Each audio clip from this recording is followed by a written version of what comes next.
Good morning, everybody. Welcome to Mind Your Own Business with a special Higher Life project. What is that? We are talking about how to live your best life and how to be your highest self. And we're talking about the pillars of high performance according to all the research. I'm Dr. Erin, and I'm a psychologist by training and your coach here at Mind Your Own Business for APL Go. So we have talked about clarity. We've talked about productivity. We've talked about generating energy. And this week, the pillar of high performance that we're talking about is necessity. Now, I'm going to give you a trigger warning, everybody. A trigger warning is when I'm going to say things that might trigger you, and it's because of past learning or past experiences with certain words. But this topic of necessity tends to be the one most misunderstood, but the one that's actually the most consistent when you look at high performers. So what the heck is a high performer, and do you want to be one? Let's be clear what we're taking a stand for. A high performer is someone that's up there in the top 3 to 5% of their profession. They're in the top of APL Go. But here's the thing, they don't just get there and then crash and burn. It's not a sprint puke kind of method, right?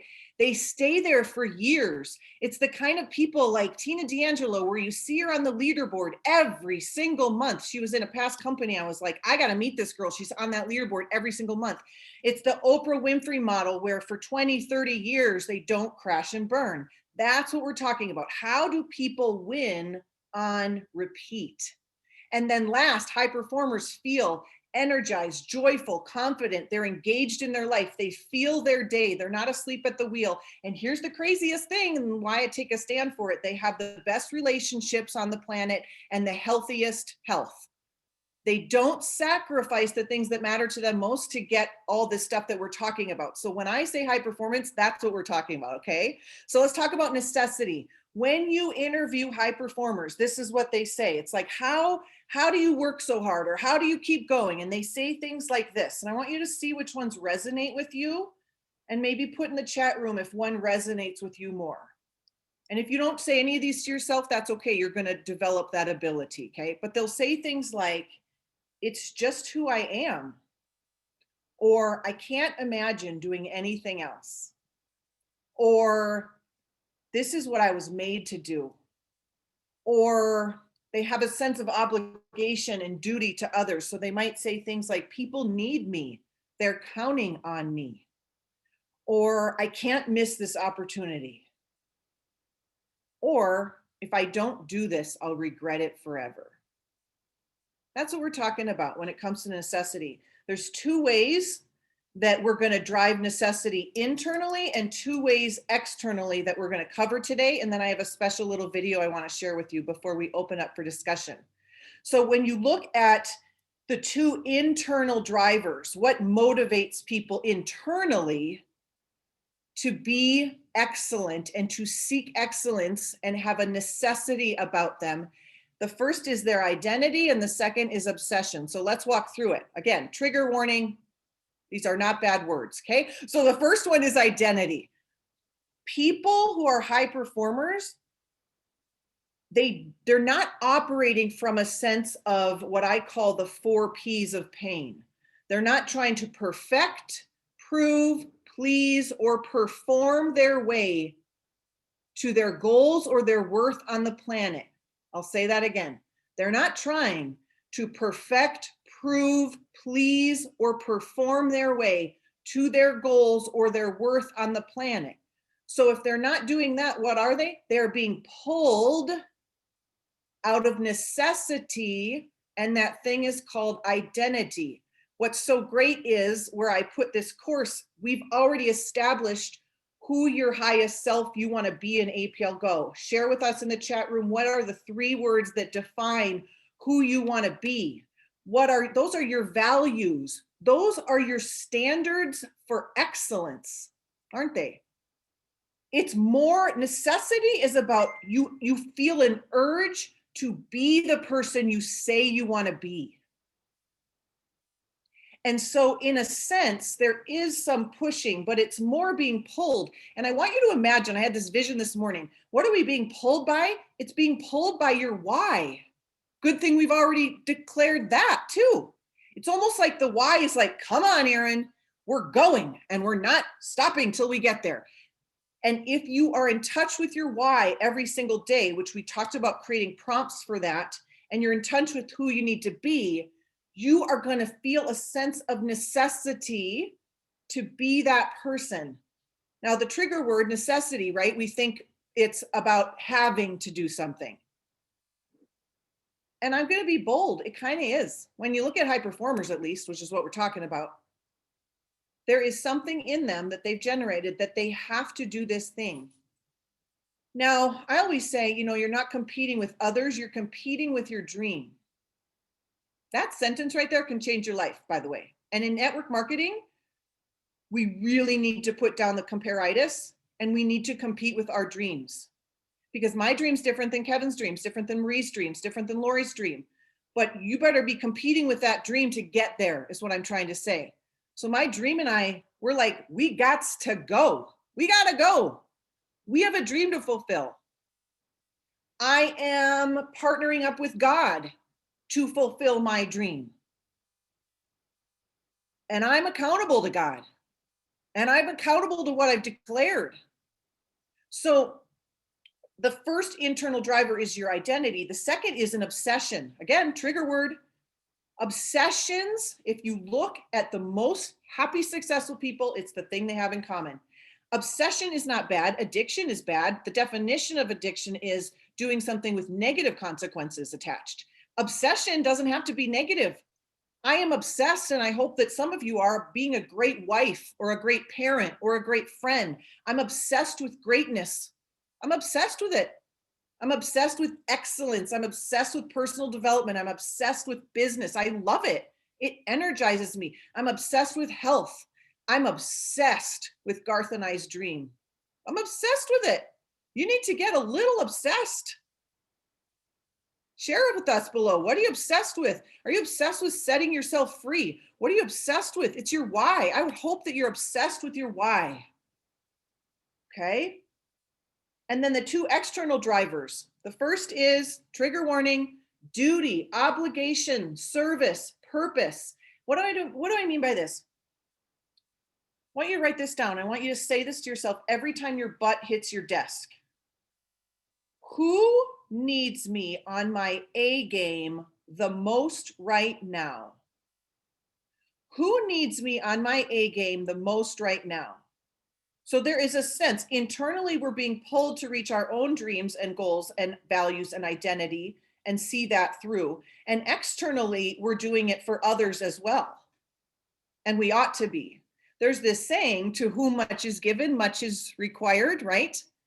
And if you are a leader, if you have a team, if you are, growing this business and you don't have a team, but you've invested $1,800 and your husband's counting on you to make that back, there is a sense of duty, obligation, service, purpose that I hope you have.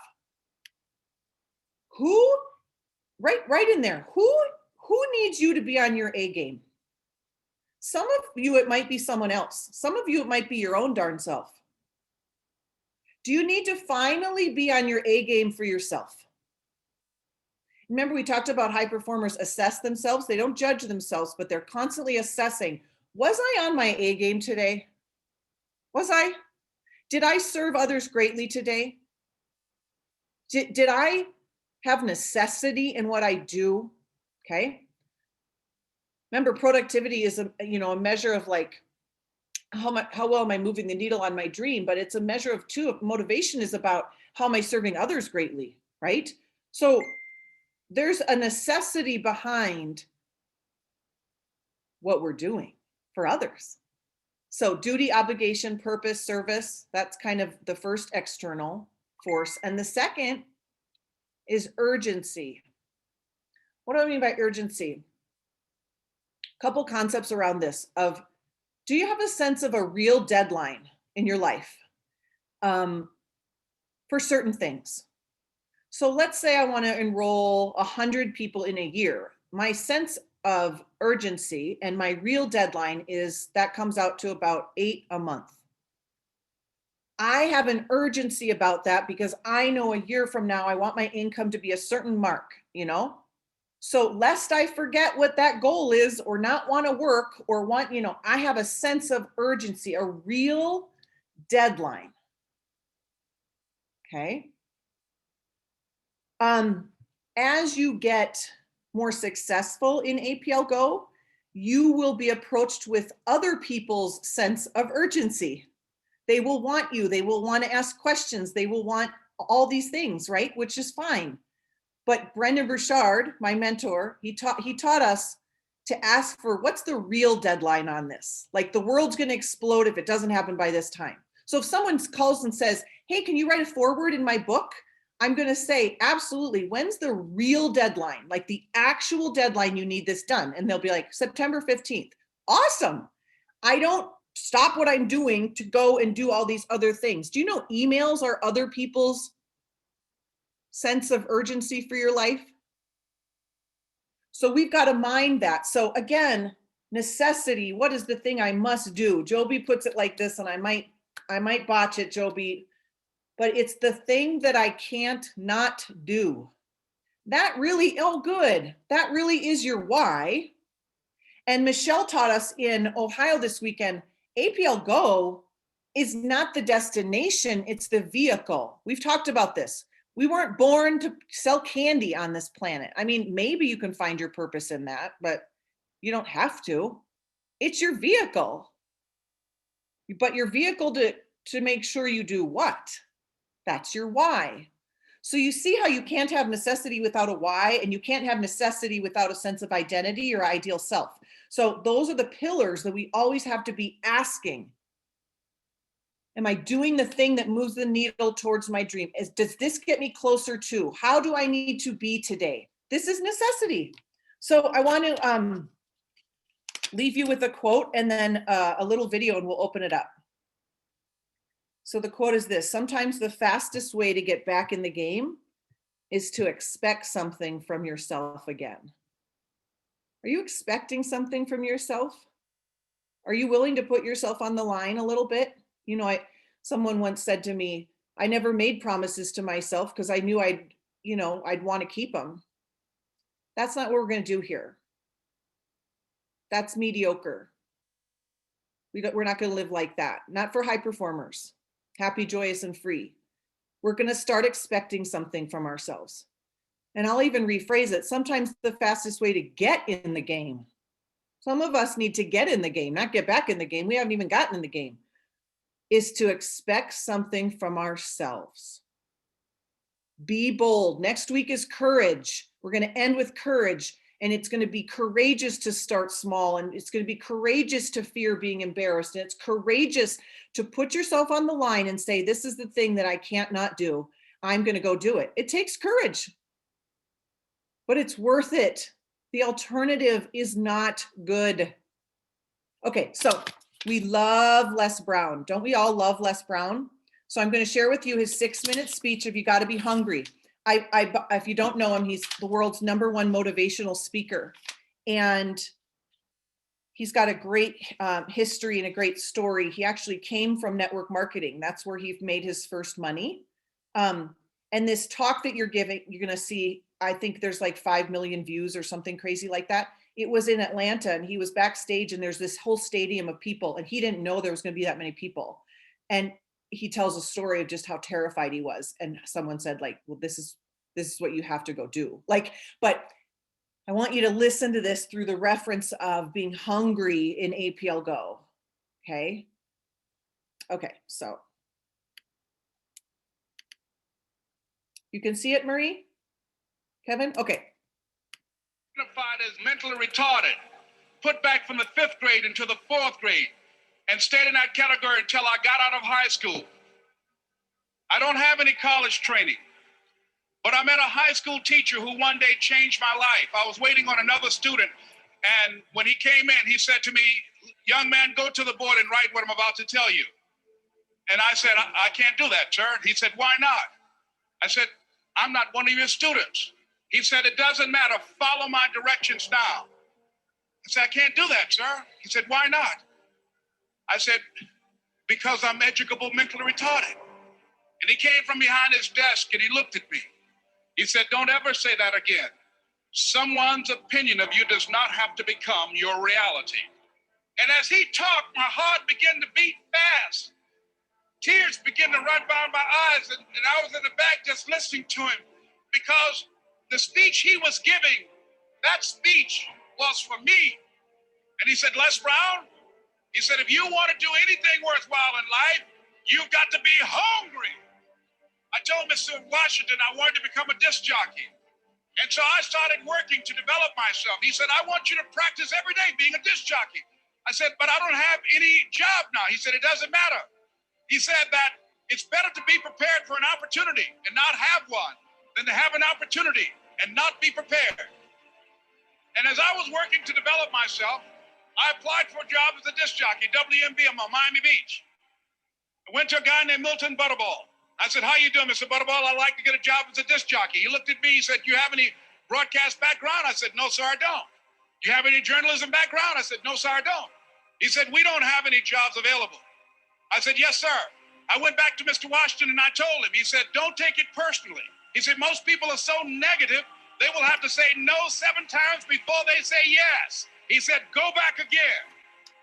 So I went back again. I said, how you doing, Mr. Butterball? My name is Les Brown. He said, I know what your name is. What do you want? I said, I'd like to know whether or not you have any jobs at disc jockey, sir. He said, didn't I just tell you yesterday we didn't have any jobs? I said, yes, sir, but I know whether or not somebody got laid off or somebody was fired, sir. He said, no one was laid off or fired. Now get on out of here. I came back the next day like I was seeing you for the first time. I said, hello, Mr. Butterball, how are you? He looked at me with rage. He said, go get me some coffee. I said, yes, sir. And I went to get him some coffee. After a while, I would get their lunch and dinner, and I would go in the control rooms and take the disc jockeys their food, and I would not leave until they would ask me to leave. One Saturday afternoon, while I was at the radio station, a guy named Rock was drinking while he was on the air. I was the only one there, looking at him through the control room windows, walking back and forth, young, ready, and hungry. Pretty soon the phone rang, and it was the general manager. And I answered the phone. I said, hello? He said, Les, this is Mr. Klein. I said, I know. He said, Rock can't finish his program. I said, I know. He said, would you call one of the other DJs in? I said, yes, sir. I hung the phone up. I said, now he must think I'm crazy. I called my mom and my girlfriend, Cassandra. I said, y'all turn up the radio and come out on the front porch. I'm about to come on the air. I waited for about 20 minutes. And I called him back. I said, Mr. Klein, I can't find nobody. He said, young boy, do you know how to work the controls? I said, yes, sir. He said, go in there and don't say nothing here.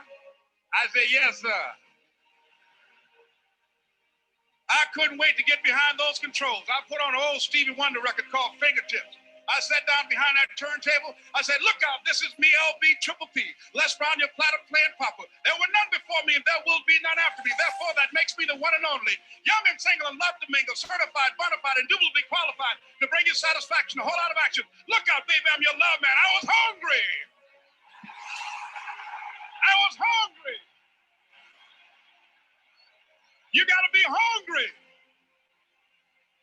Begin to know that you have greatness within you. And if just one of you here begin to envision yourselves as being blessed and highly favored to reach your goals, if just one of you capture the essence of what that means, that you have greatness within you and a responsibility to manifest that greatness, that you can make your parents proud, you can make your school proud, you can touch millions of people's lives, and the world will never be the same again because you came this way. It was hard, ladies and gentlemen, coming to speak to people. And I was facing financial difficulties in my own life. I was behind on my bills and my dreams, and I'm saying to them, you can live your dream. It was hard, ladies and gentlemen. It was very difficult to pick myself up each day believing that I could do it. There were times that I doubted myself.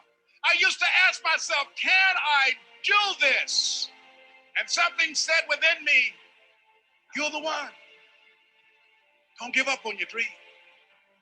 By continuing to push forward, by continuing to run toward my dream, that one day I would have my own talk show.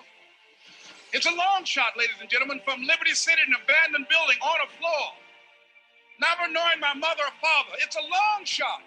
Being here with you today in this dome in Atlanta, it's a long shot. No college training, labeled educable, mentally retarded, but I kept running toward my dream. Don't stop. Don't stop running toward